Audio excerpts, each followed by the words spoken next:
Друзья, всем привет! Сегодня я в дороге, а это значит, что у нас сегодня садовый тур, садовое путешествие. Едем мы в Усть-Лабинск.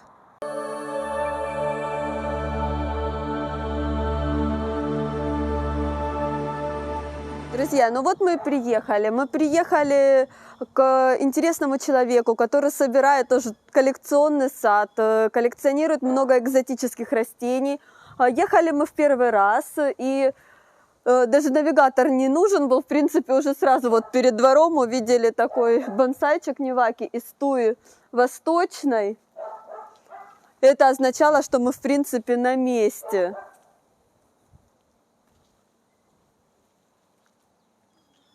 Ну, а теперь пойдемте знакомиться с хозяином сада. Привет. Привет.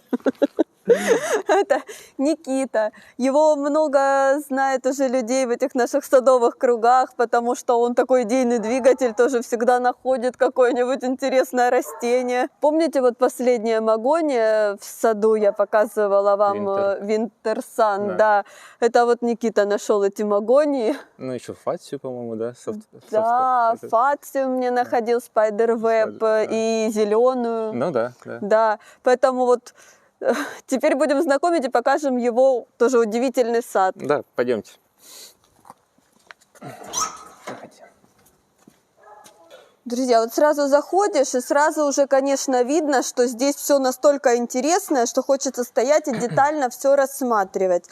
Поэтому будем рассматривать, Никит, будем тебя спрашивать. Ну, я плющи вообще любовь моя, поэтому... Это я его посадил в этом году. Это он за этот год так вот хорошо прирос. Как бы была совсем маленькая куртинка. Красивый, желтенький такой. А здесь, ну, рассказывай, это Никита. Это клен пальматум, кота наита.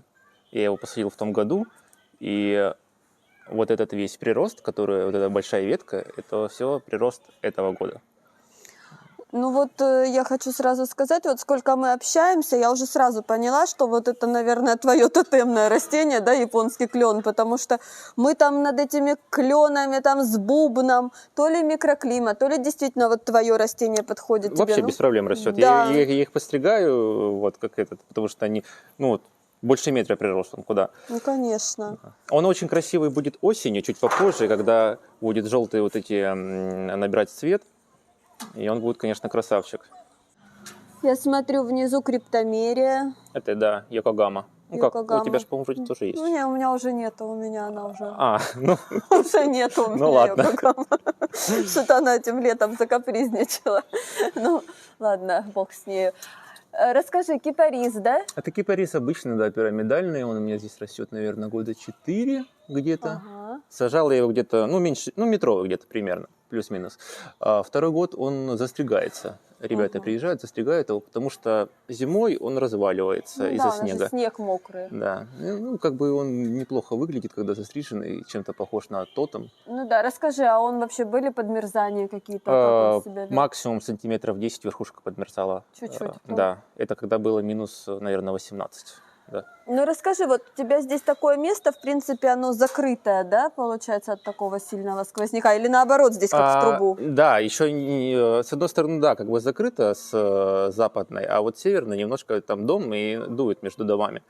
Ну, да. Как бы живут нормально эти растения здесь все. Ну да, видно по ним, что они хорошо себя чувствуют, такие жирненькие. А картодерия? Картодерия здесь плохо растет, потому что не хватает ей солнца. Это вот, она же злаковая, и ей нужно максимум солнца, чтобы она зацвела. Я еще заметил такую особенность, что она начинает расти к осени. Осенью, вот сентябрь, октябрь, она была в 2 раза меньше в августе. Угу. Вот, ну, без метелок пока что. Весной, думаю, ее пересадить отсюда. Ну да, она, в общем, чувствует, что скоро зима, и надо быстро-быстро нарастать, чтобы потом хозяин ползимый в стрессе был, подмерзнет или нет, да? Да. Гинго белоба. Это гинго, да, обычный рядовой. В планах у меня его макушку ему срезать и сделать из него шпалеру. Ага. Квадрат такой. Потому что, ну, места мало, а дерево не маленькое растет, Да. и поэтому придется иметь его хочется. Вот я, судя по своему саду, говорю, когда места мало, а дерево Но хочется, это, кстати, в этой зоне да. первое дерево, которое здесь появилось. Сколько ему лет? Лет 5. Лет 5, ну, Где-то. да. Он 2 года сидел, не рос вообще, практически максимум сантиметров 10, а сейчас начал больше метра прирастать. Да, у меня тоже вот сидит, я решила вот в этом году пересадить свой гинго, потому что что-то все-таки он уже 3 года и вообще движения нет. Только листья Ну, распускает, спускает. у него есть такое, что заторможенность пару лет после посадки, у него Потом, есть видимо, такая. еще, наверное, голый корень был укорененный. Ну, может быть. Ну, классное тоже дерево. Я за него читала раньше, что у него действительно ветки, вот они прямо горизонтально растут. Вот у него особенность такая Нет, под нет. углом, нет? Нет, я видел большие деревья старые, которые больше там, 50 лет, они, в принципе, немножко пирамидальную имеют С ветки. возрастом, да? Да. Ну, нравится мне его листва, она такая плотная, а это же хвоинки спрессованные, вот. Он как такой, как... Ты полезно, это какое дерево? Ну да. Все, взрослею, скоро будем пастись, я всегда смеюсь под гинго. Но минус видового гинго в том, что он у нас, бывает, не успевает желтеть. Да. И он насыпается при морозе зеленым, и все. всё. Да. В том году был желтый. В том году был очень хороший сезон мамиди, когда Да. вот эти все клены японские, гинго желтело. Цвет. Ну вот знаешь, это тоже еще от микроклимата. Вот у меня в саду уже холодно, видно ветер с реки холодный. У меня уже гинго пожелтел и обсыпался мой Да? бедняга, да. И клены у меня, гарнет прямо ярко-красный сейчас. У тебя все-таки как вот действительно микроклимат или потеплее? Расскажи нам, вот интересная сосна за картадерией. Это обычная сосна Веймутова. Да? Я просто ее так формирую. Ну надо же, такой прямо шарик. Это формировки, наверное, на лет, года 3. Да, года 3 примерно. Мягкая. Сделал красивая. такую штамбовую форму из нее, компактную. Вот, и, я вот эту картадерию беру, которая рядом с ней растет, и ей здесь будет попроще, будет больше света попадать. Ну, она как бы беспроблемная сосна. Не было заболеваний. Говорят, вот прямо, что сосны Веймутова у нас очень подвержены. Там, Но не знаю, как ржавчине. ржавчине обычно не на севере. Вот в центральной России, они там, да, у них есть такая проблема. А у нас вроде бы я не наблюдал такого. Ну, красивая, прямо нежная такая хвоя. А здесь сбоку смотрю, какой прямо много бутонов, рододендрончик, да? Это рододендрон понтийский варигата. Растет 2-й год. Я его в том году осенью посадил. В этом году он немножко цвел. Бутонов было много, но не все раскрылись. Видимо, не хватило силы. Также я сюда как... я решил попробовать. Я их не люблю, вот этих кислотников, но решил попробовать. Я вкопал сюда торфа, немного. Обычно нужно на куст литров 100-150, и я вкопал где-то литров 60 максимум. Вот, посмотрим, что из него красивый, выйдет. конечно, яркий такой вообще. Немножко подгорел, видишь, в августе. Да, у нас, конечно, августы жестокие. А рядом с ним падуб, да? Падуб, Аргентея, наверное, маргината. Были ягоды, не было? Пару лет назад были, здесь просто был тень. На месте этого родика росла магнолия или цветная нигра. Я ее убрал, и он сейчас получше в этом году стал себя чувствовать, больше света стало попадать. Ну да, варигатный все-таки вроде подгорает, и все равно свет нужен. Да? Нет, вот падуб вот этот, он растет у нас на солнце полный, может расти. Ну да, они, кстати, не горят. Я вот тоже заметила за этот сорт, что они тень терпят и солнце. Ну да. Очень удобно.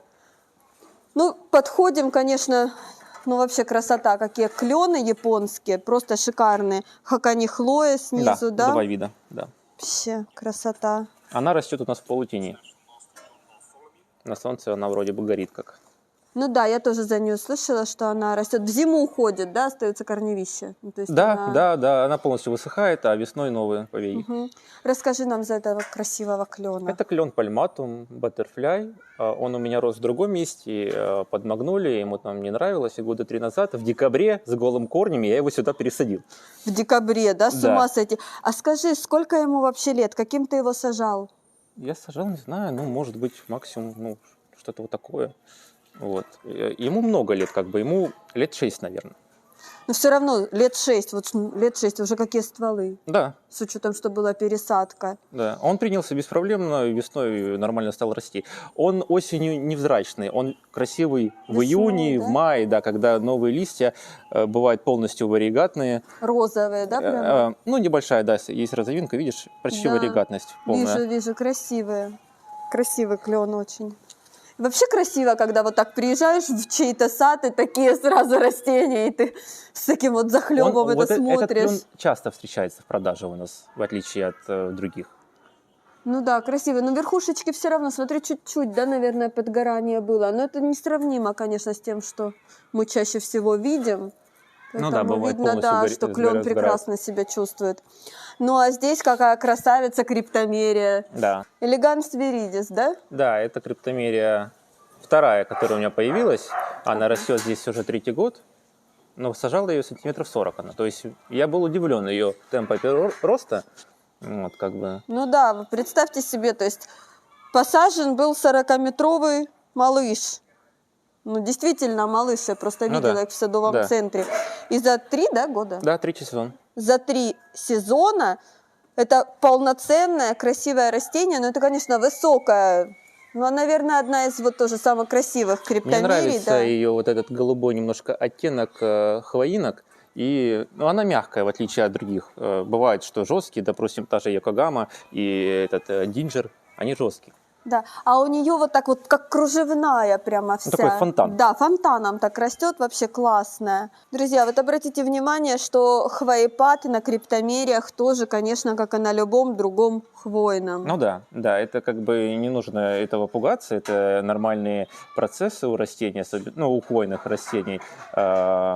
Некоторые весной это делают, более южные культуры, некоторые осенью в большинстве случаев у нас.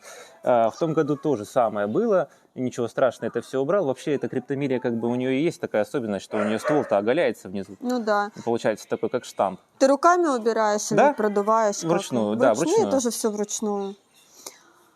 Внизу вижу красавец огромный, прямо рада была увидеть, до каких размеров вырастает лист. Это канарский плющ. Я был удивлен, потому что многие люди мне говорили, что он не растет у нас. Угу. Я говорю, ну как не растет? Я его культивирую уже, наверное, лет 7 он у меня растет. Ну, именно этот растет меньше, года 3. Но вот еще у меня у мамы он рос как бы нормально, без проблем. Но как почвопокровник я его использую, в принципе, ну да, все чтобы плющи. штопать снежком от земли теплее, да? Ну, он, в принципе, этот плющ, он не плетется, потому что у него нет тех присосок, как у обычного нашего плюща. Угу. Ну, дает хорошие прямо плети, да, за сезон? Он, да, прирост большие у него. Посмотрите, какая шикарнейшая лавровишня. Рассказывай нам, Никита. Это лавровишня обычная, то есть, ну, как обычная, видовая. Я покупал ее на рынке, она у меня до сих пор ни разу не цвела, а ей, наверное, лет 5. Где-то лет 5. Я ее в этом году начал формировать, Угу. ну, в такой Зонтик, да? мультиштамп, да, зонтичную форму. Вон там вылезла еще один побег, я думаю, его оставить, чтобы было 4. Ну, еще не решил оставить, нет, ну, думаю, пусть растет. Брать Вот. всегда можно. Да, вот. И, в принципе, мне нравится такая форма. Смотрите, размер, да, листа, какая красивая. Лавровишня – это вечно зеленое растение, она и зимой, и летом красивая, украшает. У нас вот буквально еще несколько лет назад вот я сталкивалась, что люди вот категорически боятся, да, вот экспериментировать, что-то сажать, это вымерзает. А если посмотреть вот по опыту, да, уже выращивания людей, которые рискнули раньше это все сажать, да, там 5, 6, 10 лет назад, и огромные магнолии, да, лавровишня. Давай начнем с того, что люди у нас обожают смарагд до сих пор. Да. Для них это суперское растение. Очень. Просто я их ненавижу. Грецкие орехи и липы. Да, вот. Я считаю, да, нужно по максимуму использовать те климатические условия, в которых ты живешь. Да, и высаживать такие замечательные красивые растения, которые потом радуют. Это вот беспроблемное растение, советую всем. То есть ее можно выращивать без полива. Она любит жару, она в принципе не горит, она не мерзнет. Ну просто. И круглый год зеленая и такой глянцевый лист имеет. А потом еще когда цвести начнет, вообще красота. Да, и не только, ну как бы цветки у нее невзрачные, но аромат от них, он сильный, да. Тем более сейчас на сегодняшний день столько вообще сортов. Сейчас покажем. Я знаю, потому что мы тоже покупали с тобой на пару. Отто Люкин. И Отто Люкин, да, у меня и Навита. Я не помню, ты брал Навита, нет? Нет. Ну, еще начало садовой жизни. Афеопагон, нигер, да? Ну да, этот Афеопагон тоже здесь мучился. Тут, я же говорю, тут была лавровишня, я ее вот в этом году сформировал, и тут хоть стало попадать солнце. И он больше, ну, стал получше прирастать. Но медленно все равно. Медленно, он очень медленно растет, но все равно, знаешь, хорошее уже. Он цветет, на нем ягоды вот эти фиолетовые появляются, как бы красивые. Ты не пробовал, не сажал, всходят ягоды? Не пробовал. Ну, я вообще не люблю сеять. Ну да, это проблемно. Можно соседа угостить. Да. Афеопагоном, да. Ну, тогда лучше и лавровишня, она ядовитая. Да. Афеопагон с самогоном и с лавровишней. Прям вообще будет все в рифму. Да. Заходите в гости, не стесняйтесь, да. Какой красавец пальматум. Пальматум же, Это правильно? самый распространенный пальматум у нас, это пальматум атропурпурея. Вот этот у меня растет здесь четвертый год, да, четвертый сезон. Был посажен сантиметров 50, наверное, он был. Но сейчас выше 2 метров он уже, да. Красавец. Лист шикарный. Просто. Немножко попозже, ближе к декабрю, но это просто будет буйство красок. Если мороза не будет, он в том году просто был алый.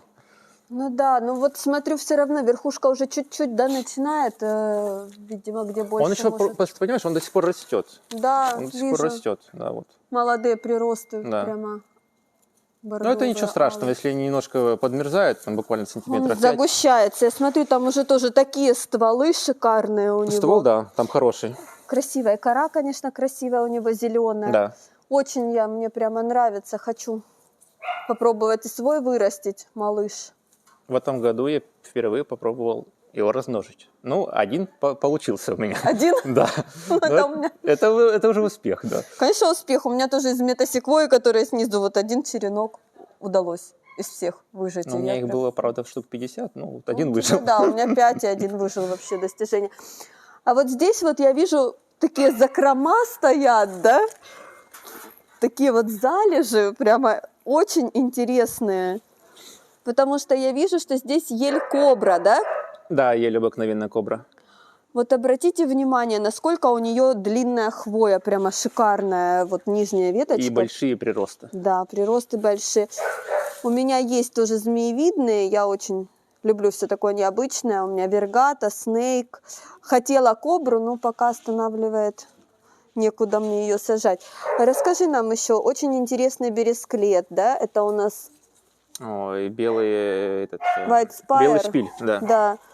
Ну, он на рынке у нас появился довольно-таки недавно и растет вроде бы как беспроблемно. Вот. Ну вот я буду весной его высаживать в грунт, Угу. потому что я высаживаю теплолюбивые растения все-таки весной, чтобы Ну. они за лето укоренились хорошо. Правильно, это разумно. А вот это комнатный фикус, я так понимаю, но я не могу его не показать, потому что довольно редко встречается. Ну, не похож на фикус. Ну, не похож вообще, Да. издалека не поймешь. Катальпа, не катальпа, что это вообще такое интересное? Павловния, да. Павловния, не павловния, да. Ну, что-то такое прикольное. Ну, красивый лист, мне нравится такой вот сам рисунок. Пора его уже домой заносить. Да. И сзади растет Папайя. папайя. Вы видите? Вот что значит действительно экзотический сад, да? Мгм. Вот у нее ствол уже какой. Я вижу, конечно, какой объем горшка. Я представляю, какое счастье потом это все тащить в теплицу, да, на зиму. Да, это такой кроссфит. Да, так садовый. Так что вот, а там у тебя сзади, я сейчас смотрю, что пихта в горшке. Это пихта корейская, сибирлок. Она у меня росла в другом месте, я просто выкопал и посадил вместо нее сосну. Вот, Ну да. да, ну что делать, вот такой круговорот, Да. процесс выращивания сада. Ну и скажи, вот сколько она у тебя в горшке, как она себе? Я в этом году ее весной пересадил, причем Мгм. довольно-таки поздно, это был апрель. Ну и нормально. Ну да, вот красавица. Вообще у меня тоже с пихтами такое отдельное. Все-таки они часто подгорают. Тоже Она бывает. росла у меня на солнце без проблем. Вообще нормально, да? Да. Ну вот, вы знаете, вот все, что растет у всех на юге подгорает, то у Никиты растет без проблем. Да, Это- цуга, клены. Да. Вот как-то так. Ну вот здесь тоже такой явный пример. Вот я обязательно хочу сказать, вот часто задаваемый на канале всегда вопрос, и когда выходят даже садовые, то, а сколько же сад? А сколько же сад? И когда удивляются люди, что сад там 5-6 соток, да, всего, и на нем такой дикий ассортимент классных растений, боже, да куда вы это сажаете? Да вот оно, все классно растет, все сосуществует. Просто это труд, понимаете, это труд. Нужно что-то сдерживать, что-то сажать, пересаживать. Ну, Но да, топиарные стрижки. топиарные стрижки, то есть это работа. Вот это вот наша садовая возня, которая, наверное, весь смысл садоводства, да, вот в этом кайфе. Ну, для меня это отдых для головы. Да, и для рук, да, и для Да, спины. да. Да. Ну, а теперь покажи нам, пожалуйста, вот эту часть. Я сейчас сделаю маленький такой экскурс в наше с тобой знакомство. Как мы вообще познакомились А, с ну да. Никитой. Да, у нас была такая виртуальная ситуация. Я первый раз, когда поехала в парк Галицкого и увидела там уже вот эти огромные араукарии чилийские, это у меня была прямо дикая мечта. И меня все люди пугали, что будет, не будет расти. И я выставляю фотографии на канал, вот кто помнит, может быть, сообщество, что там сплю, вижу, да, сны На YouTube, наяву, да, на YouTube. Мне приходит комментарий, найдите меня в Инстаграм, вот мой, там, ссылка на мой профиль, я нахожу, подписываемся друг на друга, и мне перелетают фотографии вот такой огромнейшей уже араукарии чилийской. И сажайте, не бойтесь, все получится, все растет. И вот мы на этой почве вот познакомились, начали общаться, и сейчас... Почему рассказала? Покажи нам, пожалуйста, свою красавицу. Да, пойдемте, наверное, к ней, чтобы Да, понятно потому что были это реально размеры. вот, я не знаю, это не растение, это чудо света. Друзья, это просто неземное растение, вот по моим ощущениям. И знаете, даже вот намного круче, потому что я знаю, какого было роста. Сейчас и вы узнаете, Никита вам расскажет, это араукария. Правда, растение, наверное, космос, с Марса откуда-то. Ну да, я тоже так считаю. Оно просто, как ты сказала, неземное, но оно не характерно для наших условий, как бы, вообще, да, для нашего ассортимента и так далее. Я ее покупал, эту араукарию, вот в таком виде. И вся эта масса, которая выше, она наросла за 4 сезона. Вот. Я где-то... Мой рост 1,83 м, то есть она практически уже моего роста. Приросты по литературе, приросты у араукарии где-то сантиметров максимум 30. В том году она приросла у меня 30 сантиметров, а в этом году 40. То есть вот это все за этот сезон. Вот это. Обалдеть. Да. Ты можешь показать вот ладошку, вот давай покажем, ширина вообще ствола. Тут ствол вот еще, видишь, какой? Ой, Да? боже, какая красотка. Да. Ну, ствол же тоже, я понимаю, что был тоненький, да? Да, Намного конечно, он тоньше. увеличился в несколько раз. Вообще красавец. А есть какие-нибудь вообще рекомендации? Посоветуй. Может быть, кто-то хочет ее тоже попробовать вырастить. Как ее правильно посадить? Как вот такого успеха? Интересный вопрос, потому что мне некоторые пишут, что ой, это невозможно, она скоро у вас умрет, она должна у вас сдохнуть и так далее. Я говорю, ну хорошо, да, только она у меня в год прирастает по 40 сантиметров, как бы, и чувствую себя прекрасно.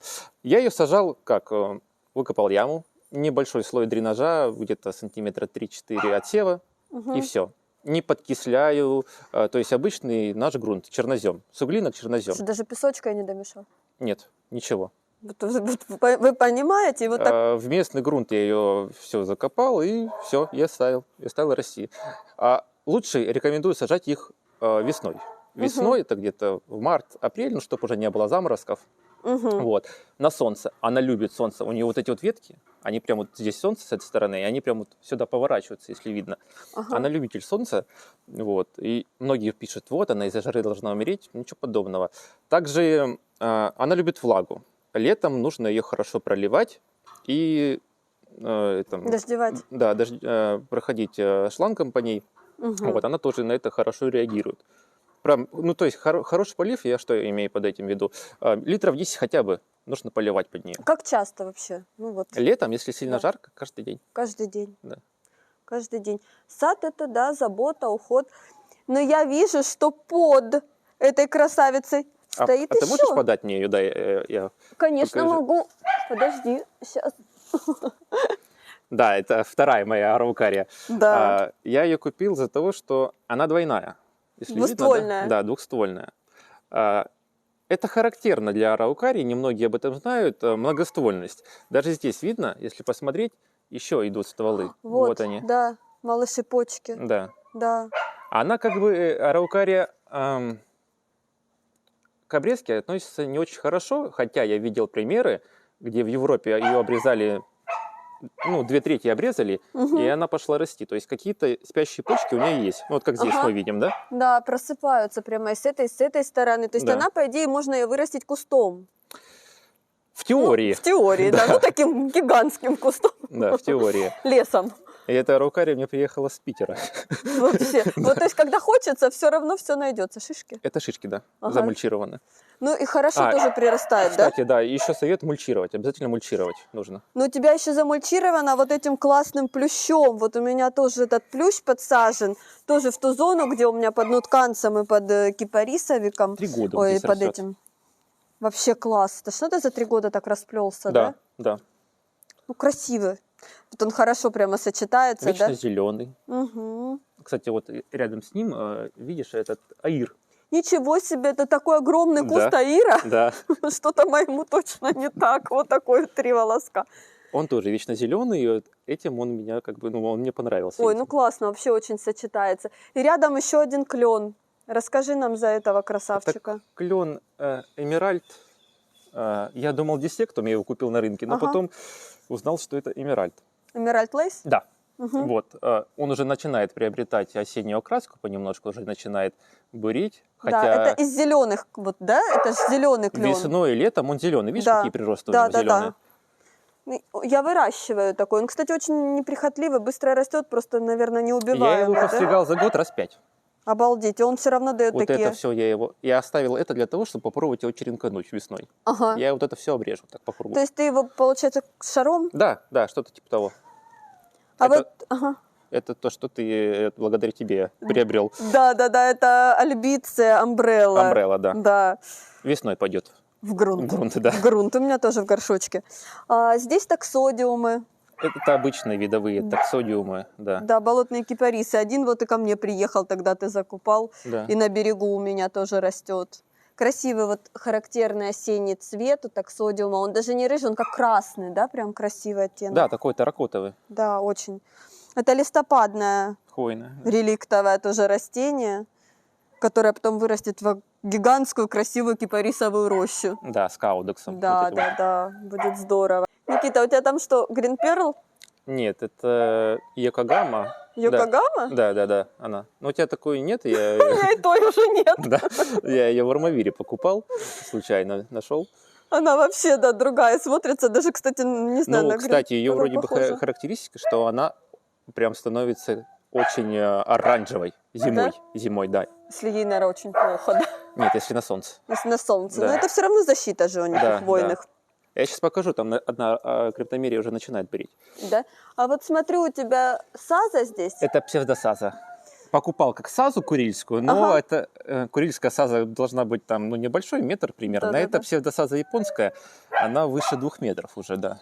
Я знаю, что ты тут несколько дней с ней войну вел. Да, это остатки роскоши, я выкручивал ее, вот, в другое место пересадил, потому что их нужно ограничивать, чтобы они, потому что их корни, вот она здесь росла. Обалдеть. И Видишь? насколько получается? Ну, тут 3 метра, да? Ну да, 2,5 метра где-то она проросла. Вот да. она дает такие вот, то есть если вы сажаете, вы ставьте что-то, вкапываете, не знаю, металлопрофиль, да, что-то Шифер, такое. да. Шифер, ну как бы, и на какую глубину? Хотя бы сантиметров 70. Ну, представьте себе, ну, то есть почти метр надо Да. вот делать вот вниз и в бока, иначе она будет, конечно, расти. Ну, красивая, Да, вечно зеленая тоже прекрасно. прекрасно смотрится. То есть в ограничителе вполне вот в экзотическом Да. саду. А здесь вот просто каждый, наверное, сантиметр этого сада, это какие-то диковинки. Для тех, кто понимает, это вообще вот у меня тут аж руки трусятся от такого богатства, это просто здорово. Ну, что-то у тебя есть из Ну этого. да, что-то есть, но все равно трусятся, да, ну это ж невозможно, такая красота. Ну давай вот прямо по порядочку все покажем, Это расскажем. бамбук. Это бамбук вроде бы как бесета, самый такой беспроблемный, да, и да. морозостойкий, да. Это он пойдет на новый участок. Ну листик узенький, Вот, да. да, и маленький. Я тебе потом Маленький, покажу. Вот мой узенький. большой бамбук, у него Широкий лист. лист, да, побольше. И он менее морозостойкий. Вот это вот издалека можно подумать черешня, но это не черешня, я знаю, что это точно, это сакура. Сакура, да. Да, это у тебя белая, по-моему, какой-то Белая. сорт, да, красивая. Здесь, посмотрите, пожалуйста, это у нас Головчатотис Харрингтона Кориан Голд, Да. которые мы тоже покупали в лето, да, По-моему, вот, в одно время. Да, в одно время был завоз, как раз мы схватили. Но у меня он растет в тени, и я всегда показываю, что он ведет себя вообще как фастигиатный, да, вообще Видишь, полностью вот где зеленый. тень, он тоже зеленый. Да, вот А у меня. тут солнце желтое. То есть вот я предполагаю, что чтобы насладиться цветом, надо все-таки его... Вот. Вот фастигиатный. Вот фастигиатный есть у меня. Давай поставим вот так на сравнение рядом. То есть вот мой выглядит вот полностью зелененьким. Да. А вот этот цвет красивый, лимонный, не проявляется. Поэтому, когда сажаете его, пожалуйста, вот учитывайте, что все равно ему нужен свет, чтобы... Да, многие показать, типа да. тисы растут в тени. Но это родственник тисы, но они прекрасно растут и на солнце. И на солнце. Только Да. полив, уход. Да. Никита, это кедр? Да, это кедр гималайский, Golden Горизонт. Но видишь, он тут стоит, тут солнца не хватает, и он вообще не Golden. Да он как блю. Да, он как фильм Блю больше. Да. Но это Golden Горизонт. Прямо красиво он, конечно, кустится, ты его не трогаешь, Нет, он сам. некоторые думают, что он кустовой, но нифига подобного, 3 метра он может вырасти. Он выбивает потом проводник. Лидера. Да, да, и растет довольно-таки быстро. Но у него как плакучая получается, Немножко, да, такая да, крона? немножко, да. Тут еще по мелочи плющ тоже. Узколистный, интересный. Да. Это какой-то родственник офиопогоны, не помню, как называется, но красиво цветет. Лириопы? Да, наверное. Угу. Красиво цветет, фиолетовый, мне вообще понравился, из Сочи привез. Классно. Агава, и не одна, смотри, в горшке прямо. Это агава, да, детками. агава американская варигата. Угу. Вот она. А тут недавно приобрел криптомерия. Джедай, как-то. Да, точно, я еще даже название ее не запомнил. Да, я вот помню, что с джедаями связано. Ну, тоже красивая, конечно, криптомерия. Ну, она довольно-таки высокая растет, вроде как по ее характеристикам. То есть Да. 3 метра где-то она точно будет. Красавица. Здесь уже пальмовый рай, юковый, пальмовый, Это юка растрата. растрата, да? Да, растрата. Они тоже первый год у меня здесь, хотя приобрел я их года 2 назад. В горшках у меня сидели. Зимовали в тепличке, Да. радовались жизни, да? Да, ну, у них просто проблема в наших условиях в том, что они весной могут вымокать из-за излишка влаги. Я вкапывал сюда много отсева, яму выкапывал, мешал этот грунт свой обычный с отсевом, делал дренаж, но посмотрим, что из этого получится. А ты будешь делать им козырек какой-то, закрывать осадки? Думаю, да, попробую. Потому что я сейчас тоже смотрю, много подписано каналов, и даже в более теплых, вот где более... Смотрю, ставят вот эти вот 4 столба и лист поликарбоната Да. сверху прозрачного. Влагу, не да. любят влагу. Хотя летом любят влагу, а вот зимой и весной это вот у них Подмерзает. проблема. Ну, очень красивая вообще цвет. Вот это вот наличие стольких листьев, кажется, что она прямо аж вся играет.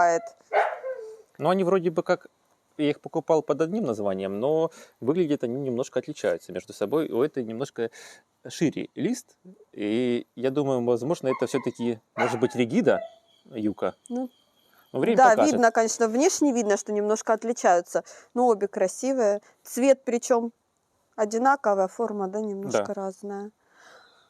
Пальмы у тебя. Это хамеропс, обычный хамеропс хумилис. Вот, он у меня в горшке растет уже несколько лет. Угу. Вот. Ну, медленно растет в горшке, потому что ему нужно все-таки простор. Не будет там, как у моего трахикарпуса с последнего видео кругов. Нет, пенопласта там нет точно, я его сам сажал туда.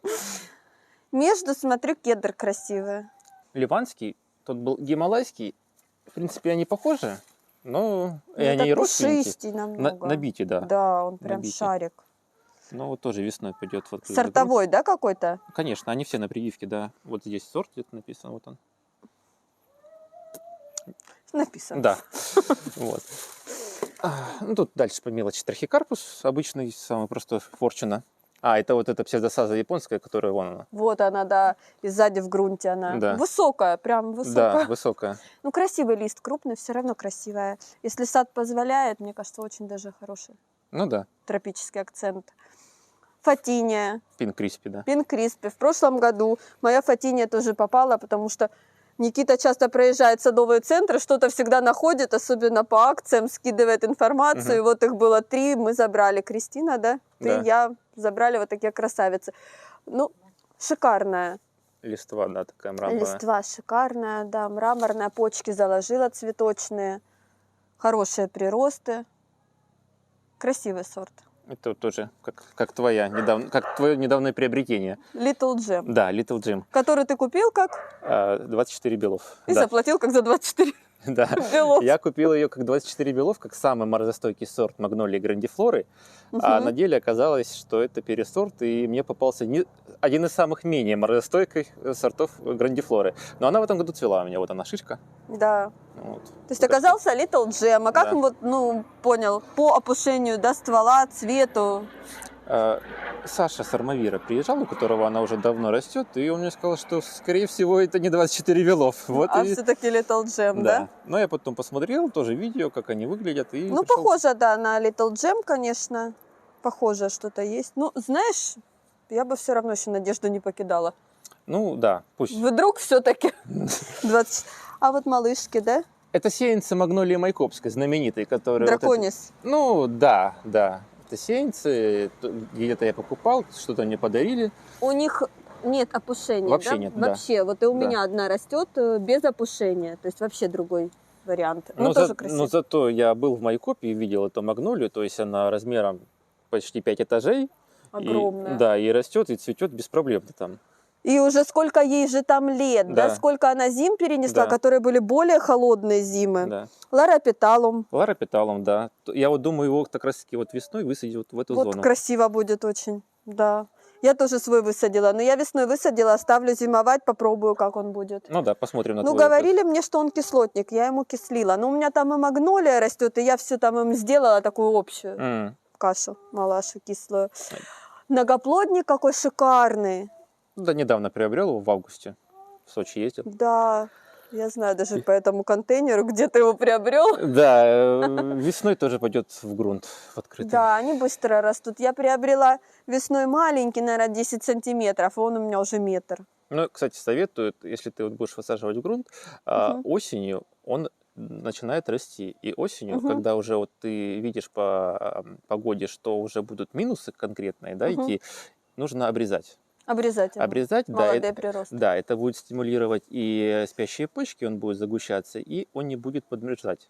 Ну, то есть Ну, не то будет... есть, либо ты обрежешь, либо мороз отхватит. Да. Ну, просто это будет выглядеть декоративнее намного. Никита, у тебя там еще араукарии, я смотрю, стоят, Ну, там, да. подспрятанные. Тут еще парочка. Ну, люблю я их просто. Ну да, это будет вот лес араукариевый, да? Ты обрабатывал чем-то голубые они или это? Нет, это, наверное, это... Пыль? Нет, вода жесткая и пыль. Да, из-за этого. Наверное, налет. Да. Ну, это вот из той серии, что мы с тобой брали, да, Видишь, не весной. все так хорошо. Да, это вот и у меня 2 прироста вот так пострадало. Ну, это потому, что они их обработали препаратом 30 или Да, чего-то. в мае месяце. Да. И у нас жара началась. Бесподобно красивый. Обязательно, я считаю, нужно рассказать за него и показать. Это для любителей коллекционеров пальм. Это один из самых неприхотливых хомеропсов. Их же есть несколько, да, хомеропс хумилис, хомеропс хумилис церифера, а это хомеропс хумилис вулкана. Вулкан называется. Ну, не зря он называется вулкан, потому что у него такое обилие листьев, что Да. не характерно другим хомеропсам. И снизу дает, да, вот они. Да, как все хомеропсы, он Да. дает деток. И он самый, вроде бы, как считается, морозостойкий. А Ну, до скольки? Минус 10. Минус 10. Минус 10, да. Ну, красавчик. Магония Винтерсан. Да, Да, сестра твоей. Да, сестра, точно. Клен красавчик. Это клен, скорее всего, дисектум, не помню. Кстати, это ровесник тому, что мы вот показывали уже, Атра пурпурея. Да, ну Он посмотри, да, насколько меньше. медленнее да. он растет, и, ну, его здесь обламывали пару раз, ветки ему. Но он тут, конечно... Ну, Мамидзи еще вот в самом только начале. Да, Да, только ещё начинает чуть-чуть. вот это Да. краснеть он. Кстати, на солнце красный. Тут рядом росла у меня псевдосаза и затеняла его. Листва Был была зелёный. зеленая. Да. Ну вот света не хватит. Вот расскажи, не могу, такие красавчики. Что это у нас такое? Это подокарпуса.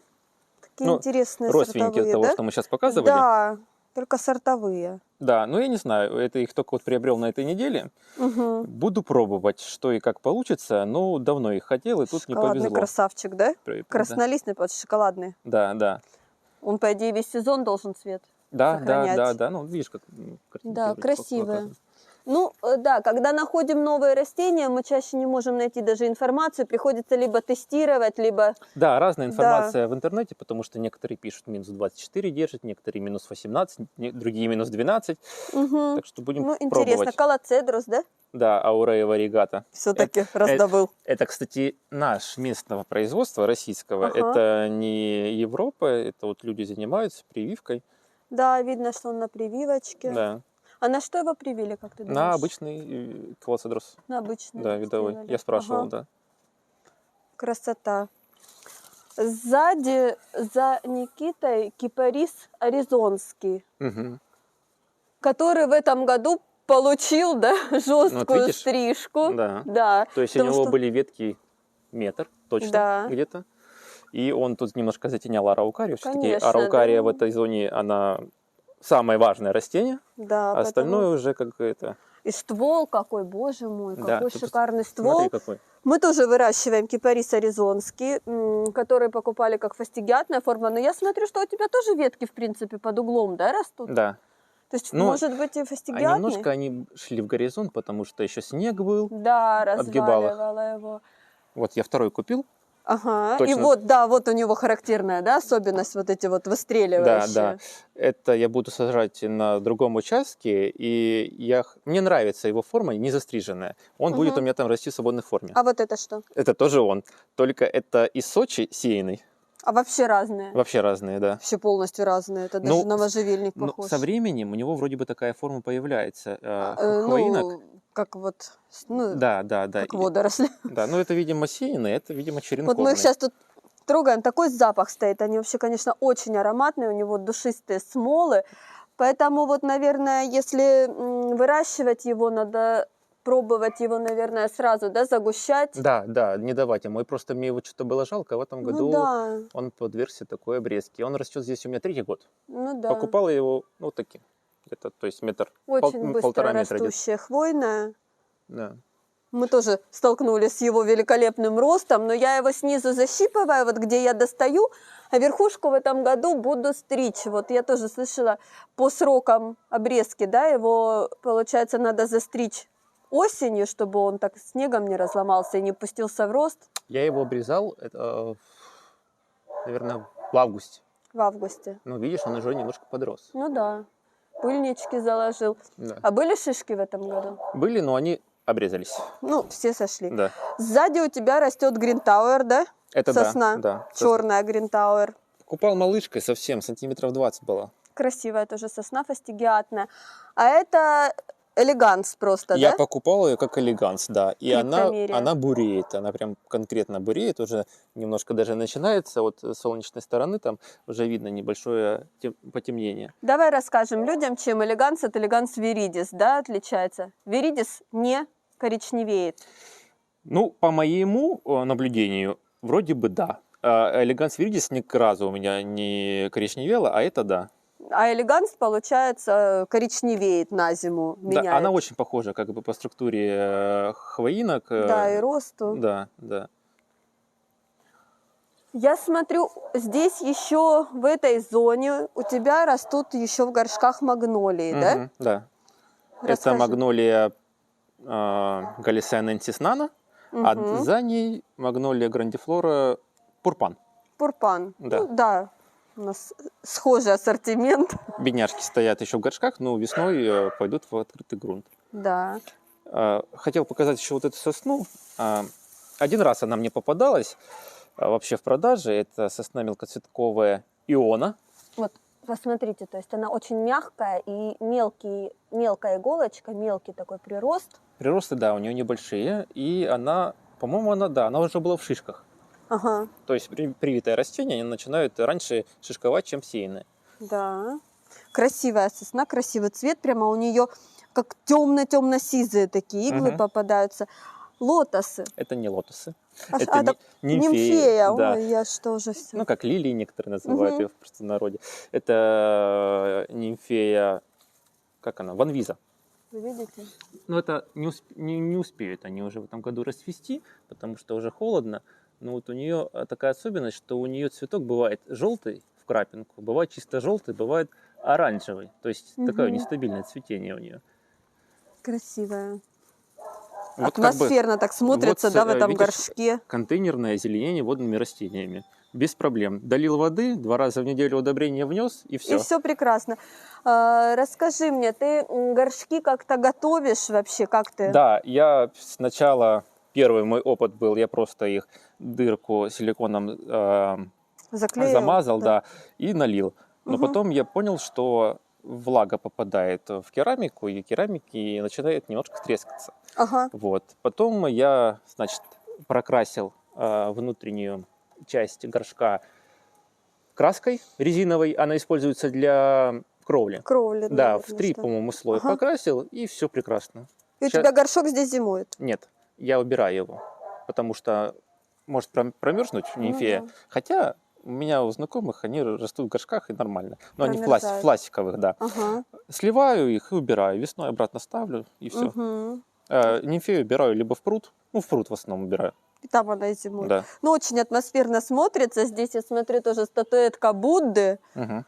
Вообще Будда с этой араукарией, плющи, вот оно все так экзотично, прямо так здорово. Ну, видишь, такой как будто, как в Камбодже есть же эти города, которые заросшие там в джунглях растут, Инкорват. И вот Мгм. тоже плющ я так затянул, я не стал его Да ну убирать. наоборот, да, очень красиво.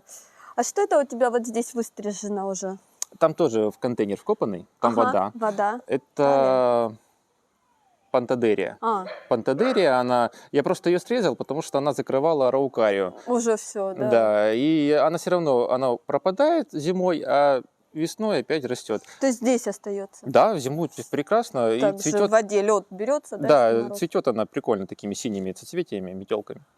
Куст нандины прямо шикарный, с такими алыми, да, приростами. Это вообще солнце играет, прям такая она красавица. Я обожаю нандины. Я не помню, что это за сорт, у меня где-то записан. Ну, очень Вот. красиво. Да, я ее весной посадил сюда, и как бы нормально она себя чувствует.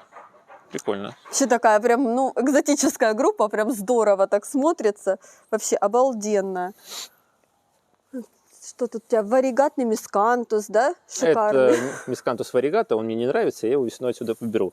Да, я вижу, Знаешь что у тебя почему? связанный, да? Связаны, потому что он вот это ложится, все красиво. Вот эта часть, она была обстрижена и наросла А. заново. Она была обстрижена в Еще и августе. заново бетелки В выгнал. августе или в сентябре я ее обрезал, видишь? И заново выгнал и цвет. Ну вот, Да. любовь к жизни, да? Да. Ну, яркий лист, яркий. Ну, просто, видимо, надо делать какие-то, да, такие мощные какие-то конструкции, чтобы он держался. Пихта Нордмана, кавказская. Да, эта пихта была...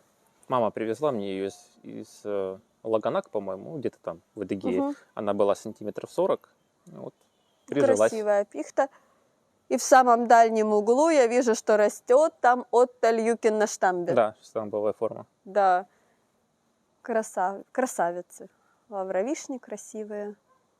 Уже места не было, куда ее Да. посадить. Вот нашел куда-нибудь в угол Кстати, ее. у тебя еще сирень растет. Ну, это не Пока. моя сирень, это, да, да, это бабушкина любимица. Я ее пытаюсь немножко все-таки как-то привести в какой-то вид, немножко делаю Ну ей да. форму зонтика, пообрезал лишние побеги и все такое. Хоть Ну да, как-то вот. окультурил. Борьба за землю, да. Да. Борьба за сад. Очень красиво. Но это еще не весь сад, Никита. Есть еще часть, где растет вообще просто шикарнейшая, наверное, да, изюминка, как и араукария, да, твоей коллекции. Да, тоже чилийская, только юбея. Только юбея. Ну, давай Ну, зайдем, чтобы давай, поближе да. покажу. Невероятно крутая. Здесь тоже много. И горшочков стоит. Тоже кладезь. Что-то, наверное, у меня улитка хрустнула под пяткой. Ой, красота, конечно, вообще. Да. Вот я ее видела, на фотографиях видела. Ну, вживую это вообще просто вот аж до мурашек. Вживую я ее увидел вот в садовом центре. Она очень редко попадается у нас в продаже. Всего я дважды видел ее. Да, я помню, тогда ты говорил, что вторая осталась, да? Да, да, но ее уже закупили, да. Да, уже все, да. Какая она, блин, невероятная. Вот это сама вот шишка, этот ствол. Она её. похожа на финик канарский, но немножко все-таки отличается у нее листва. Мгм. Вот. И это самая морозостойкая из, как они называются, перисто-листовые пальмы или как-то так. Какой у нее температурный? Ну, тоже вообще? минус 10. Минус 10. Минус Ну, то 10, есть нам минус 12. Еще вот где-то чуть-чуть так. надо, чтобы температурные эти сдвинулись, да? Да, и И будет расти. будем уже не укрывать их коробами. Но эта пальма самая толстая в мире. То есть у нее ствол самый толстый, когда она вырастет. Но растет она медленно, это ее плюс и минус. Плюс то, что укрытие можно построить одного размера, и как бы она много лет будет помещаться в это укрытие. А минус, потому что она, ну, слово медленно вообще растет, особенно в маленьком состоянии. Когда она уже нормально укоренится, она хорошо растет, это листья 8 за сезон. Ну это да. вообще, это прекрасно. Это вообще идеально, Вот да? за этот сезон она мне дала вот этих 2 листа и И вот новые Вайда новые, пошли, ага. да, вот она. Блин, ну классно. Но она еще укореняется, потому что только весной была высажена. Ну здорово. Ты расскажи, будешь же топить, да? Будешь короба ставить? Да, буду, получается, вот так она будет вся связываться. Связано, ага. Да, вот так связываться. Будет короб сверху, терморегулятор и теплопушка маленькая. Вот когда-то, с одной стороны, мне это казалось каким-то вообще космосом, и не видела я в этом смысла, а потом это так затягивает, и вся Европа, в принципе, пол Европы так выращивает, Чехия, да? Германия, Польша. Да, пальмы, ну, не такие уж у нас радикальные минуса, не так долго они держатся, Да. и при желании, если тебе это нравится, и ты это коллекционируешь, ну почему нет? Мне она очень нравится, и я думаю, эту жертву по укрытию я все-таки как-то переживу. Да, Да. Господи.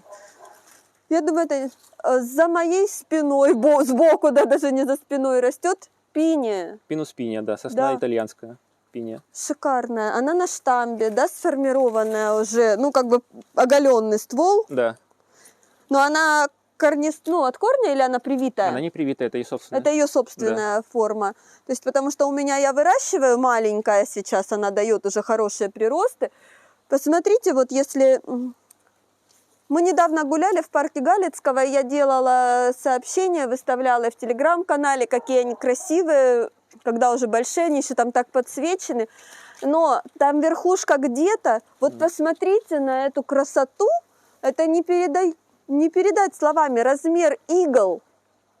Ну, конечно, крутая. Свечки такие прямо большие, приросты. У нее прирост в этом году был сантиметров 90 на центральном проводнике. Шикарный прирост. Да. И шикарная просто сосна, очень красивая она. Если бы у нее еще морозостойкость была чуть побольше, вообще было бы супер. Ты ее как-то укрываешь, Никак. ничего не делаешь? Только снег стряхиваю. и Ну, всё. чтобы не сломалась, да, да. контроль кроны получается. Ну, не подмерзала, да? Нет. Не Ну, в подмерзала. принципе, она у меня одну зиму только перезимовала, она была не критичная, там минус 11. Но вроде как она до минус 20 терпит. Да, я тоже такое слышала. Ну, будем надеяться, что все будет хорошо, вырастем. Здесь шикарный просто кактус, Опунция. огромный, опунция, Да. зимующая. Смотрится, конечно. Ну, у меня в планах в следующем году сделать именно кактусарий, такой кактусятник. Да. Вот, отдельно, чтобы они все были. У меня в этом году появилась к ним любовь, к кактусам уличным. Да, у всех теперь любовь к ним. И у меня их где-то сейчас, не знаю, разновидностей 40-50. Классные. Это вот, кстати, вот эхиноцериусы все, они все зимующие. И они цветут, шикарно, Они шикарно цветут. цвели весной, да. У меня тоже 2 малыша, которые зимующие. Вообще бомбез, просто невозможно. И вот еще Микки Маус, такие пучочки. Вот это, да, она более покровная такая будет, Ага. маленькая. Вообще, блин, божественно, да. Эти цвели эхиноцериусы. Ага. Я вот ушко, помнишь, что японцы тоже с такими очень длинными иголками. Я вчера куда-то лезла и такая резко поворачиваюсь, и прямо ляжка. И слышу такой хруст, джинсы проткнулись, и я вообще в таком ужасе была. Но она, конечно, Да, того вот стоит. эти тоже, они вообще острые-острые. Все, да, это вот я представляю, так дотронешься, и вот будет торчать весь пучок же Да, с пальца, да. Ну, они крутые. Ну, цилиндра опунция вот мне нравится. Да. Вот они кустом большим будут расти. Где-то 1-1,5 Мгм. красотки. Вообще. Ну, тоже необычные. Вот это те кактусы, которые зимуют Да. у нас. То есть можно выращивать в нашем климате кактусовые сады. Да. Это, скажи нам полгода назад, год, можно было там не поверить даже, да? Ну да, что мы привыкли к этой обычной желтой опунции и Да. все. А их намного больше. И то казалось, какая экзотика кактус в саду, да? Ну да. А теперь вот какие великолепные сорта. Я тоже хочу сделать. Я тоже надеюсь, что появится у меня место где и создать все-таки кактусовый сад. Здорово. Лотосы. Лотос. Это мои сеянцы, им уже 4 года. Всё, Эти еще они не уже в цвели. зиму. Пошли Да. в зиму. Да, эти еще не цвели. А здесь сортовые, здесь они цвели. Ага. Вот эти вот сортовые. Вообще класс. Вот эти лопухи. Да были видно, огромные. какие листья были. Да, Да, это большой сорт, то есть и самый большой горшок у него на 90 литров. Угу. Фихуа, Фейхоа, да. который, я надеюсь, скоро ко мне поедет. Да? Причем тебе кактусы покажу еще там. Нет, 5 штук. Так. О, боже, какие крутые. И это ж вот эта не юка, как она называется? Это, да, селирион. Да, вообще. А этот, конечно. Слушай, сколько ему лет? Я не знаю, но я думаю, несколько десятков. Очень классный. Вообще. Я видела видео, где они его сожрали. Так вообще плакать хотелось. Думаешь, боже Ну, вот мой. эти кактусы, вот эти 3, у меня где-то года, наверное, 2-3 они у меня. Ага. Вот. А это вот все вот в этом году приобрел. Вообще здорово. Вот в этой теплице будут зимовать твои все экзоты, горшки, да? Да, скоро здесь будет не пройти. Как ты здесь будешь греть их? Датчик, я сейчас покажу. Вот такой датчик температурный выставляется, когда он должен включаться, допустим, при плюс 5 и выключаться. Нет, он должен включаться при 0 градусов, набирать 5 градусов и отключаться. Вот. В него вставляется эта теплопушка, провод. И вот он. Так Работает. он греет. Да, в том году тут все нормально, прекрасно перезимовало. Ну, хотя теплица-то, в принципе, большая объем. Ну да, по-моему, 6-метровая она. А пушка большая, небольшая? Ну, такая Небольшая небольшая, пушечка, да. да? Ну вот, здорово. И зимой можно зайти здесь. Ну да, да. Тут, Окунуться в мир, да, тропиков. тут зимой бывает плюс 25, ну, днем, когда солнце. Да. Вообще здорово. Прямо даже сейчас согрелись уже здесь, да? Я плавно уже и застегнулась. Но какой он тяжелый, это просто пипец. Вот Да, я этот- представляю. Я его еле вообще. сюда донес. Супер. Здесь хорошо, и света им много. Это у тебя тут что, эксплуатировалось? Это бабушка сажала эти огурцы. Только хотела сказать, что-то тут росло. Да. Блин, здорово. Здорово, дерзайте, сажайте, наслаждайтесь. Нет ничего невозможного. Конечно. Вот нет ничего невозможного. Можно все вырастить, если очень этого хотеть. А расскажи вот за этот кактус, как он у тебя появился, сколько ему времени? 2-й год ему. В том году было посажено одно ушко. Одно ушко. Вот Да. такая вообще скорость роста. Да, да. быстро. Шикарно. Тоже делал ему, да, дренажную тут Ничего какую-то? не делал. Просто в земличке. Опунциям я ничего не делал, да. Просто растет, да? Да. Цвел?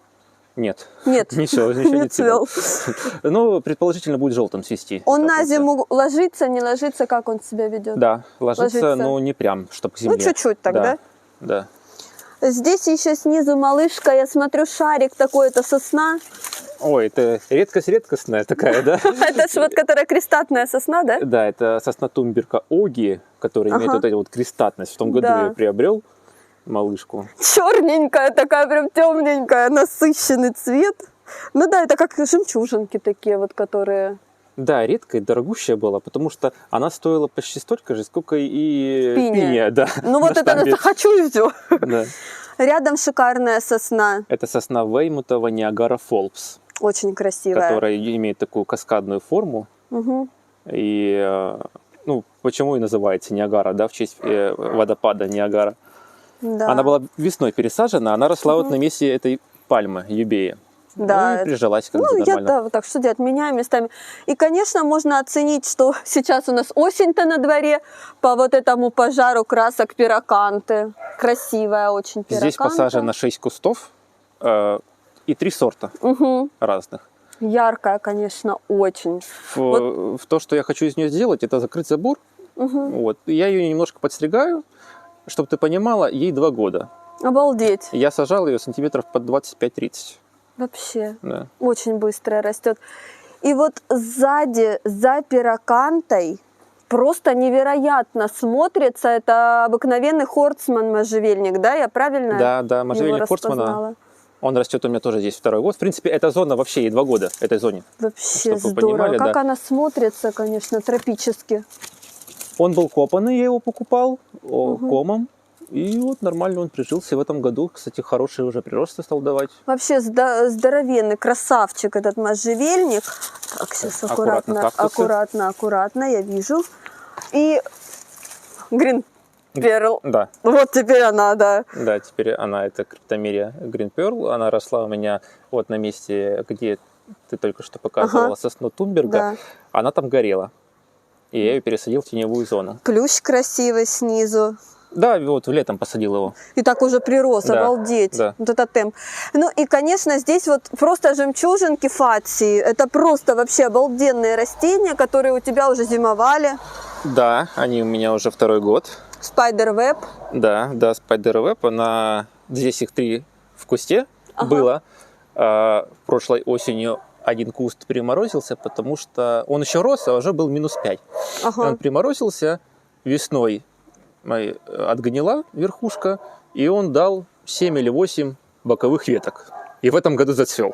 Вообще, вот посмотрите, как красиво цветет, да, фация. Ну и лист, конечно же, ее вот этот. Варигатный очень красивый. Я посадила малышеньку. Ну, не знаю, боюсь, что ей, может, темновато, не раскроет цвет. Но тут тоже тень. Тут Ну теневая да. зона у меня. А сзади вот здесь фация зеленая, Обычная, которая вообще просто вот такие листюки огромные, просто шикарная. И она, я смотрю, растет вверх, прямо у нее ствол, да, Я думал, что тоже из 3, да, деревенеет. опыта не было выращивания. Я посадил возле можжевельника. И я думал, что она расти будет медленно. Да, она вверх. Но она почти метр выросла за этот Шикарная. год. Да. Вообще прям классный прирост. Очень интересно, смотрю, кайзука стоит. Но вот здесь не могу вот это растение не увидеть, оно прям сразу. Это волчи... Ой, вылетело из головы. Как же он называется? волчелистник? Дафнофилум. Дафнофилум. Да, дафнофилум. Да, вот красивые, красные. С приходом холодов и понижением температур появляется вот эта краснинка, а летом исчезает. Красиво, вечно зеленое Да, да. растение. Очень редкое. Да. Очень редко, потому что я его тоже ищу. Когда что-то вот, и оно сразу Я куда-то... буквально случайно нашел его на Авито. Ну вот, Да. чудеса. Вот такой вот прикольный. В грунт пойдет Весной. весной. Да, весной. А это, кстати, вот то, что я говорил ранее, это мой черенок получился. Который у тебя получилось вырастить. Да, атрапурпуреум, клеом пальматум. Вот, Прям там же хорошенький. корешки. Вот они. Обалденные, беленькие такие. Да. Жирненькие нандины у тебя стоят. Да, это тоже малышня. Сочинская, летом. да? Да, сочинская. Срезанные прямо. Это вот видишь, как они его черенкуют просто. Вот так, ветки. Да. И пошло. Да. Здесь у тебя Это дуб Дуб каменный. каменный. Да. Красавчик. Тоже, Это вечно зеленый дуб. да, вечно зеленый дуб. Вот, У него весной. очень интересный желудь. Я в парке Галицкого знаю, их много А там, по-моему, высадили, да? пробковый. А, пробковый. Там пробковый, это каменный. Ну, Может родственники. быть. Камелия в грунте, видите, тоже сколько бутонов заложила. Видишь, все-таки, наверное, -1 был. Может быть и был, да. Ну, расскажи, будешь закрывать? Я хочу в этом году попробовать ее укрыть, чтобы она не сбросила бутоны, сохранила их до весны и увидеть ее цветение, потому что она у меня растет здесь второй год. В первый год бутонов было мало, когда я ее купил, посадил. Посадил ее поздно, в июне. Из-за этого она очень долго... Акклиматизировалась, Да, не и да, у нее привыкала. были стрессы. Вот. Зимовала прошлую зиму без укрытия, Мгм. как бы нормально. И в этом году хорошо набрала бутонов. Но, чтобы ты понимала, я сюда вкапывал 150 литров торфа кислого. Да, я тоже делала просто котлован. Да, яму выкапывал, и вот такой мешок туда закапывал. Ну вот разные сорта, они все такие красивые. Вот здесь крупнолистная, прям А у тебя крупный поменьше? лист. У меня лист меньше, более темный такой. Но я, кстати, 2 или 3 раза магний давала. От магния лист прям Я темнеет. один раз спаривал. Да, очень красивая. Но я считаю, что можно вот такую роскошь себе иногда позволять, укрыть камелию и насладиться потом цветами. Невольно возникает вопрос, откуда такая вообще любовь к этому зеленому миру, вот как это пришло, вот это коллекционирование, создание такого? Не знаю, это Волшебно. как-то, знаешь, это с детства было. Ну, с детства что у меня было? Там комнатное растение, немножко сажал уличные, которые там чуть-чуть дальше я покажу, которые первые растения я посадил. Вот.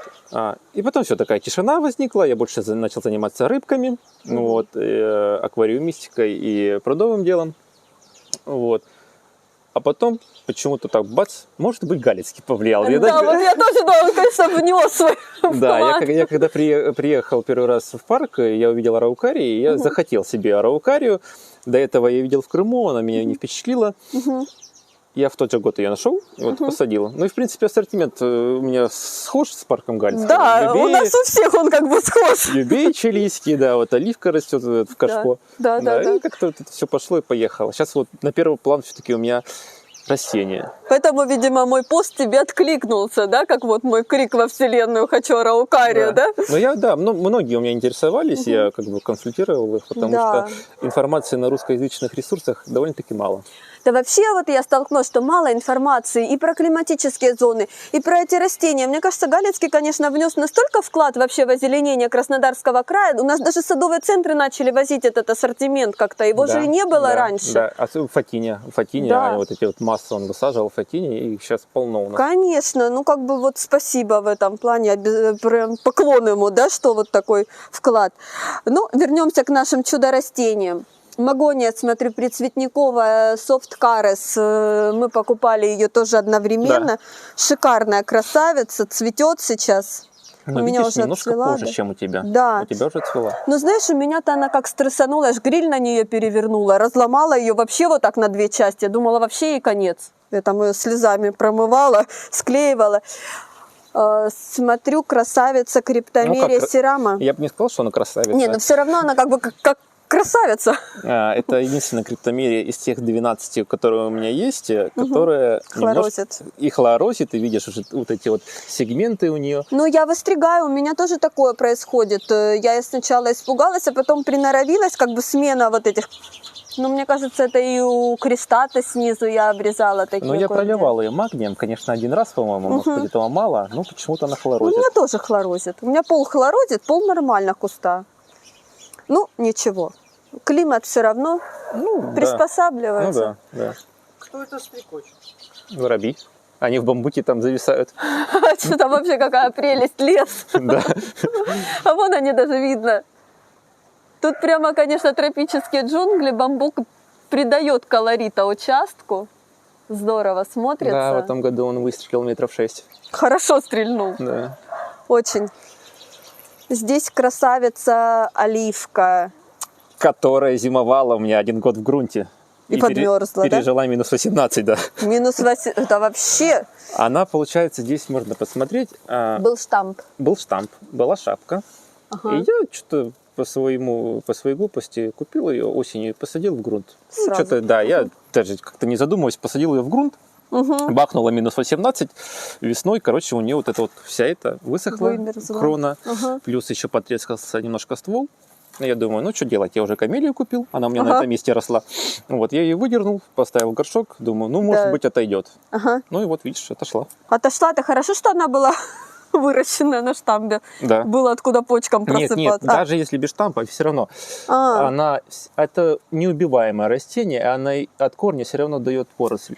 вообще, ну, кстати, да. Красивая, цвет красивый. У тебя там в горшочке я видела, что даже с плодами 3 штуки висели Ну да, маленькие. это, видимо, вообще, они да. были привиты. Ой, ну, черенок был из дерева, которое плодоносило уже.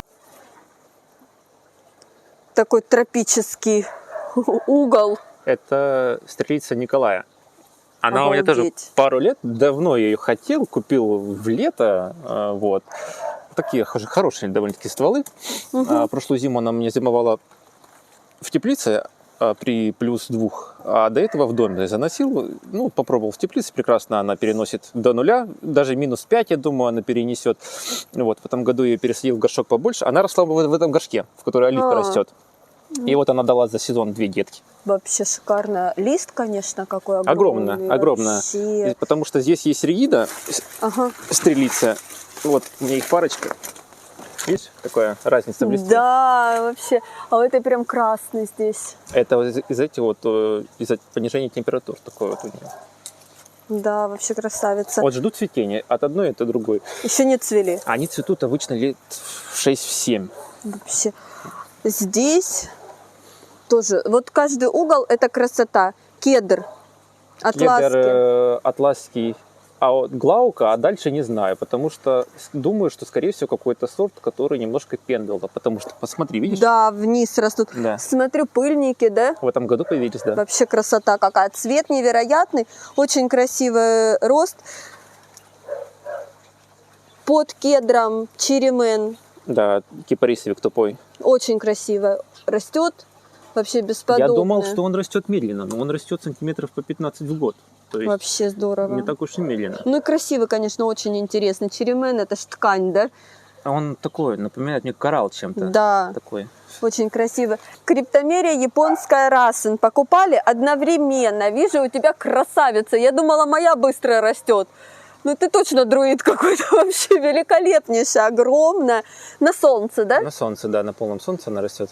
Вот на полном солнце. У меня она, конечно, до полудня на солнце, потом в тени. Ну, На вот видишь, солнце, да. Видишь прирост? Вот тут. Вижу, очень шикарный. У меня около метра прирост, но у тебя она прям увесистей, как там, толще ствол, прям красавица. Классная. Шишки были? Нет, только пыльники в этом Только году были пыльники. весной, да. Цикасы немного. Цикасы в горшках. Вот этот красавец огромный, он, конечно, тоже добавляет колорита. Ну, ему, конечно, бы в грунт, он тоже любит простор. Я прибежу. Да. Продолжай. Он тоже как бы любит, чтобы солнце, простор. Видишь, немножко в том году пригорел. Ага. Но я его вынес Ну да, сюда у на них вот солнце. этот переход идет, да? Да.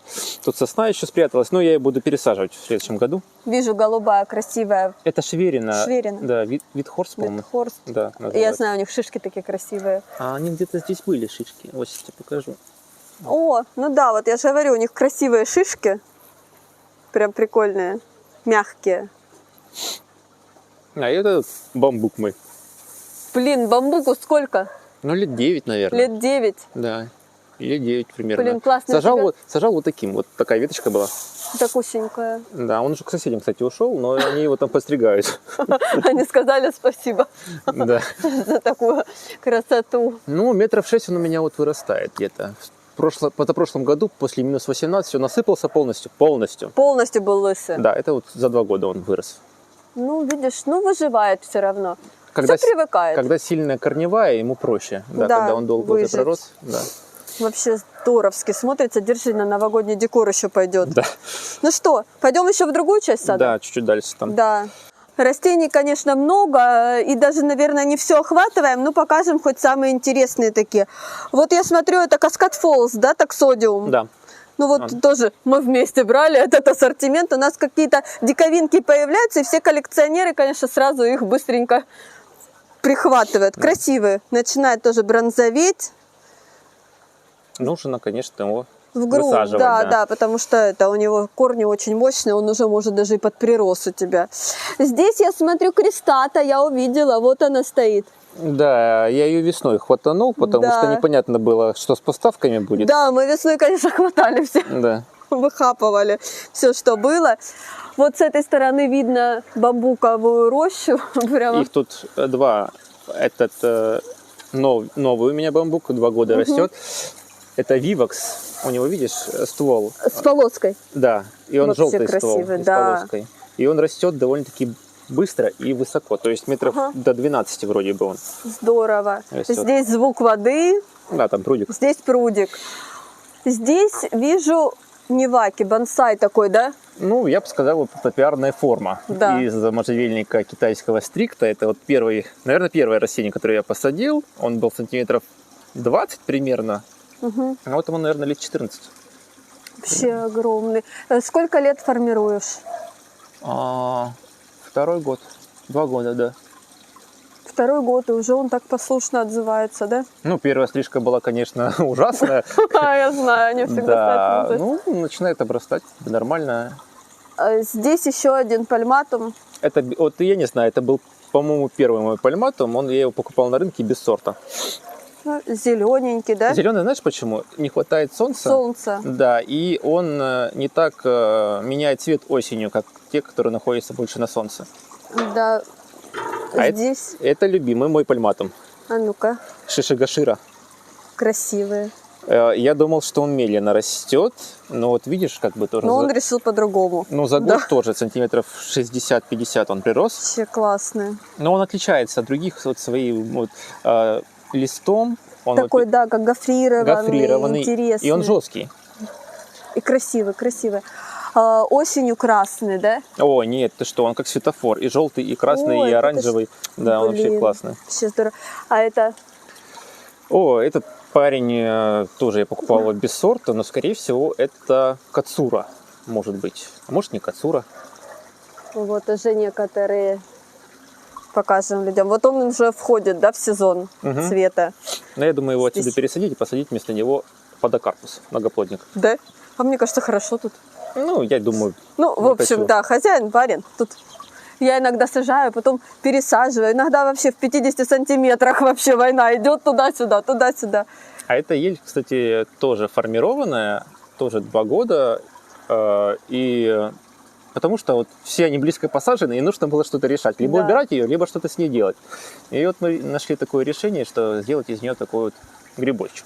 Вот это тоже здорово. Вот получается, мы можем все равно какие-то формы давать, Конечно, какие-то как-то варьировать, чтобы эти растения и гармонично смотрелись, и в то же время как бы места не занимали много, да. Вообще сама вот эта система в Японии, да, борьба за свет, почему эти неваки появились, почему формировка шла, чтобы лучи солнца проходили сверху к более низким, Ну да. получается, слоям, чтобы Да. могли уживаться растения вот на одном месте. Но Очень- видишь, я здесь пытаюсь еще как-то оформить и подлесок. Вот Да, Папоротники, очень красивые. папоротники, бересклеты, живучки, афиопогоны. Да, это Всякое очень такое. красиво. И криптомерия, я смотрю, динджер, да? Да, динджер спряталась под бамбуком, он так Да, опустился вот на она. нее. Динджер красавица, тоже симпатичная. А там у тебя водоем. Да, там карпики. Давай посмотрим. Пойдем? Эта часть сада как бы самая старая. Вот. К слову, о магнолиях. Я помню, у тебя что же растет соланжа? Да, Ну вот, тоже видишь, растет силанджа. Шикарная. В 2 ствола у тебя, да? был третий, я его обрезал, но она решила опять Все дать равно третий. Да. Блин, какой размер листьев вообще. С ума сойти. Вот моя рука. Огромнейшие И листья. цветы огромные у нее, ну, вот прям вот такие вот эти купола. Вот жалко только, что отцвела и все, да? Вот. Да. И лист сбросила. А здесь какие папоротники у тебя красивые. Ну, тоже, да, зона такая подлеска. Это церто как-то... Ну, не вечно зеленые, вот эти, я знаю, да? Они Да, в зиму вечно стоят. зеленый. Вот, видишь, там Да. порченый этот церто. Ага. Ну, я как не помню. И его. плющи, вот правда такой тропический уголок. Здесь кипарисовик какой красивый. Он был посажен сантиметров 15 в И вот высоту. так вот вырос. Так вот вырос, да. Да, магнолия слегка уже с ним там, Я думаю, да, может быть, чекануть ее. ну, как-то может. Ну, Хотя это он уже. же и терпим к Да, они тени. любят, да, такую полутень. А у Куба, любимая моя, Угу. Такой же сорт, как и у меня. да, как она? Кротонифолия. Да. Да, красивая. И вот этот красивый какой папоротник. Да, папоротник этот вообще классный. У него такой немножко глянцевый. Мгм. Лист. Очень красивый. Он тоже вечно зеленый. Да, он тоже вечно зеленый. А это страусник. Вот этот. Скорее всего, да, это Да. я из леса привез. Ну да, но он Из побережья. уходит, да, на зиму его срезаешь, желтеет. Да, Ну, да, да, да. у Но меня там просто не рядом есть сосед у него, папоротник. Он вечно зеленый, тоже из наших вот... Лесной. Да, побережья. А здесь рыбки. Да, это вот сейчас укрыли сеткой, потому что Листья магнолии съедят, да? стали листопадить. И я сейчас, сейчас я корма сыпану Ага. им. Не видно пока их, да. Они всплывут. Вот они большие какие, я вижу уже. Карп вот здесь некоторым уже по 10 лет. Ой, вот. Это золотушки. А, тут и золотушки, и Мгм. кои, да? Да. Ну, у тебя прямо отдельная любовь, да, к кои? Ты вот Да. начинал с них, ты нам в начале видео Да. сказал, что разводил. Яркая. Да, тут некоторые моего разведения и карпы, и золотые рыбки. Здорово вообще. Какой красивый вот этот белый оранжевое пятно на голове. Ну, тут есть и амур золотой, желтый такой, Угу. травоядный. Он плющом мне подъедает, если он опускается туда. Плюс даже Да. едят вообще, с ума сойти, какие классные. Вообще, как умиротворяет вот звук этой текущей воды в саду, да? Ну да. Бесподобно, когда вот еще такой тропический сад, бамбук, вода прямо стихия этого сада должна быть. Видишь, бедолага кедр здесь растет в тени. Да, ему будет его надо на пересаживать. солнце. Это обычный гималаец. Угу, А вот еще криптомерия. Ой, а это монстроза, наверное? Да, монстроза нана. Да, красиворозники. Ну вот самое такое экзотичное, тут, наверное, это папоротник вот этот. Это диксония антарктическая, Обалдеть. которая древовидный папоротник. Да. И она зимовала, да? Зимовала. Ну, ваи все погибли, и это новые. Ну, ваи погибли, но ростовая, получается, зона все равно выжила. Да, да. И очень красивый плющ. Невероятно красивый. Да, тоже старичок, наверное, тут растет лет Вообще 10. классный. Прямо получается вся серединка желтая, края Он от зеленые. соседей заплел там все, и там цветет. А, там солнце, Да, значит, там солнце больше, да. Короче, везет людям, которые живут рядом с вот такими цветанутыми, как мы, да? То бамбук перелез, то плющ расцвел. Тут, кстати, вот этот морозник, у меня тоже отдельная любовь к ним появилась. Угу. Это сорт наоби, Да. наомби, по-моему. Он черный, вот прям помнишь, я тебя Да, фотографировал? красиво. А еще, по-моему, ты варигатный брал. Да, он там Есть. есть Да. варигатный. Очень красивые. Я тоже люблю морозники. Мне так нравится. Они у нас иногда всю зиму цветут, иногда весной ранее. Вот видишь, к магнолиям вернемся.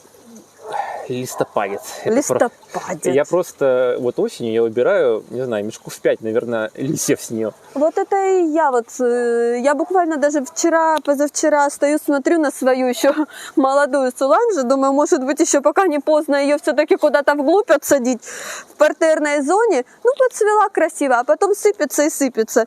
И вот возвращаемся потом к вот этим вот подругам. Это же не листопадные магнолии. Ну вот изначально, да, мозгов бы хватило. Да, их просто не было раньше в продаже. Да, и мы не знали, что они у нас зимуют, что Да. они у нас прекрасно растут. Посадил, летом цветет, пахнет. Причем она цветет у нее период намного больше, чем у листопадного. Да. С июня и по сентябрь, блин. Листья какие красивые, вечно зеленые, ну вообще бесподобно. У них тоже листопад, но не сравнить же, да? Ну Да. собрал 10 листиков под деревом. Причем ну, у некоторых сортов вот это вот красиво, вот этот. Да, феруджина у нее бронзовый, прям Да. рыжий оттенок. Если у Little Gem темно-коричневый, как бы, это и рыжий. Красиво. Любуешься ими, ну, сажайте, друзья, сажайте. Вот еще хочу обратить твое внимание на этот можжевельник. Красавица. Он вырос сам, видимо, птица или кто-то семечку бросил, и я не стал его Обалдеть. убирать, и начал формировать из него, ну, такую форму кипариса, да? Да. Сам подстригал, чтобы он ветки загущал его, да. И вот 2 года ребята уже приезжают с высокоторезом и подстригают его. Красивый цвет, очень темный, прям темно-темно-зеленый цвет. Но я у думаю, него. что это этот все-таки можжевельник виргинский. Виргинец, я тоже думаю, что это виргинский. То есть обычный виргинец, который у нас прекрасно растут. Да. Только можно придать ему такую форму интересную.